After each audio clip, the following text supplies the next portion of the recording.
BCH, we start with 1 hour chart. Okay, if we refer to our analysis, we mentioned after we get this down, we mentioned we are looking for the buy, but the question was how deep this correction can be. Even we mentioned of the possibility if we get one more drop, how deep the price can go.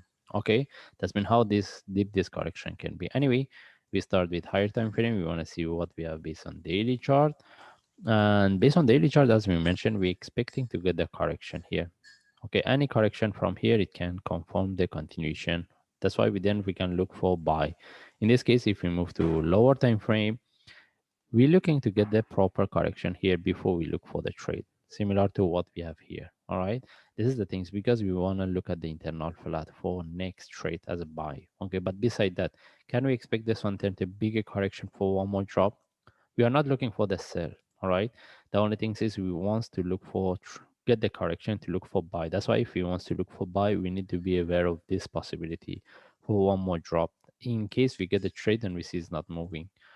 Okay, and if we move to 1 hour chart right now, if we want to look for trade, the best is if we get one more drop. At least we will have a flat, then any reversal from there we can look for trade. Okay, and if we get one more drop with the breakout of this low, we can look for the reversal as a sharp move flag, or we can have entry above this. But right now, if the price continue from here, again, if we want to have entry above the top, the only way is above this. And even if we get any sharp move flag, should be above this move previous stop. All right, that's why we prefer the price give us one more drop, because if any reversal, any trade setup, either by flag or having entry above this with the breakout of the this top, we can start to manage. Anyway, we don't have any proper trade setup to look for buy, and even if we move to 15 minute, maybe we can look for this one as a sharp short-term trade. Any sharp move from here with the breakout of this, we can start to manage. That means still we can look for the short-term trade based on 15-minute chart. All right, but based on 1 hour chart, mostly we can expect this one even move a bit higher for one more drop. This is the best thing. It doesn't mean we have to wait to get this. This is the best option for me. If we get this, is then from there I will look for buy.